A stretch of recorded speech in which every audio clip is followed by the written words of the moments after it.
ഇവിടെ ചർച്ച ചെയ്യപ്പെടുന്നത് എന്താണ്? UDF മുന്നോട്ട് വെച്ച എന്താണ്? ഈ വിവാദവും വർഗീയതയും മതവും ഒന്നും അല്ലല്ലോ ഇവിടെ പ്രധാനമായി ചർച്ച ചെയ്യപ്പെടേണ്ടി വരുന്നത്.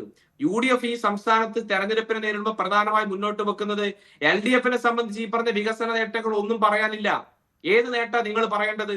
ആശുപത്രി കെട്ടിടം പൊളിഞ്ഞു വീണ് ഈ പറഞ്ഞ രോഗിയും കൂട്ടിരിപ്പുകാരും മരണപ്പെട്ട സംഭവം, അവയവ ദാന ശസ്ത്രക്രിയക്ക് മാറ്റ ശസ്ത്രക്രിയക്ക് വന്ന ആള്, അല്ലെങ്കിൽ ആശുപത്രിയിൽ സർജറിക്ക് വന്ന ആളുടെ പിന്നീട് 5-6 കൊല്ലം കഴിഞ്ഞിട്ട് ഉപകരണം, ആശുപത്രി ഉപകരണം, സർജിക്കൽ ഉപകരണം മാറ്റാൻ ശസ്ത്രക്രിയ നടത്തേണ്ടി വരുന്ന സാഹചര്യമാണോ?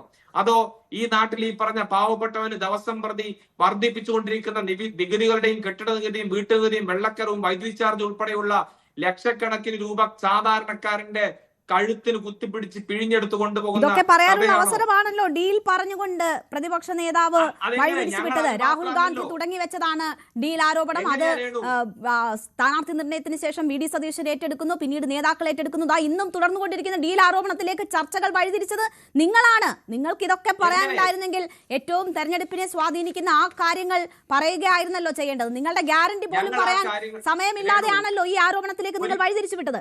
ഞാൻ താങ്കളിലേക്ക് എത്താം, രണ്ടാം ഘട്ടത്തിലെത്താം. ശ്രീ എ സജീവൻ നോക്കൂ, ഇവിടെ ഇപ്പോ പ്രധാനമന്ത്രി പാലക്കാട് വന്ന് വലിയ ആവേശവും ഓളവും ഉണ്ടാക്കി മടങ്ങിയിരിക്കുന്നു. തൃശ്ശൂരും റോഡ് ഷോ നടത്തിയിരിക്കുന്നു.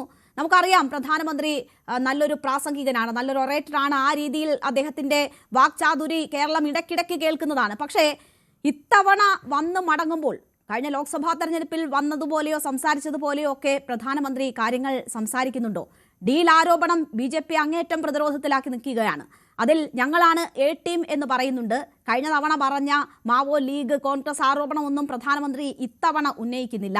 ഇവിടെ ശബരിമല വിഷയം വലിയ BJPക്ക് ഉപയോഗപ്പെടുത്താൻ പറ്റുന്ന പാകത്തിലുള്ള വിഷയമായുണ്ട്. പ്രധാനമന്ത്രി ഒരു വാക്കുകൊണ്ട് പോലും അതൊന്നും സൂചിപ്പിക്കുന്നത് കണ്ടില്ല. എങ്ങനെയാണ് താങ്കൾ പ്രധാനമന്ത്രിയുടെ വരവിനെ നോക്കിക്കാണുന്നത്? ഈ ആരോപണങ്ങളിൽ BJPക്ക് കരുത്തു പകരാൻ പ്രധാനമന്ത്രിക്ക് കഴിഞ്ഞോ? അതോ ഡീൽ ആരോപണം സംശയിപ്പിക്കുകയാണോ ഈ പ്രധാനമന്ത്രിയുടെ വരവും?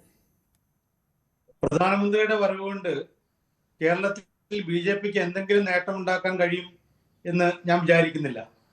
അദ്ദേഹം പാർട്ടിയുടെ ശക്തി വർദ്ധിപ്പിക്കാനോ അല്ലെങ്കിൽ മുന്നണിയുടെ ശക്തി വർദ്ധിപ്പിക്കാനോ മുന്നണിക്ക് 4 വോട്ട് കിട്ടാനോ വേണ്ട രീതിയിൽ ഒന്നും പറഞ്ഞിട്ടില്ല.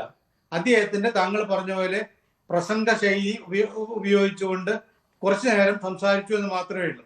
ഇതിലെ പ്രധാനപ്പെട്ട കാര്യം അദ്ദേഹം ഡീലിനെ കുറിച്ച് മാത്രം അദ്ദേഹം പറഞ്ഞതിന്റെ കാര്യം നമുക്ക് വളരെ കൃത്യമാണ്. കാരണം ഡീൽ ആരോപണം ഉന്നയിക്കുമ്പോൾ അപ്പോൾ UDF ഉന്നയിക്കുന്നത് കോൺഗ്രസ്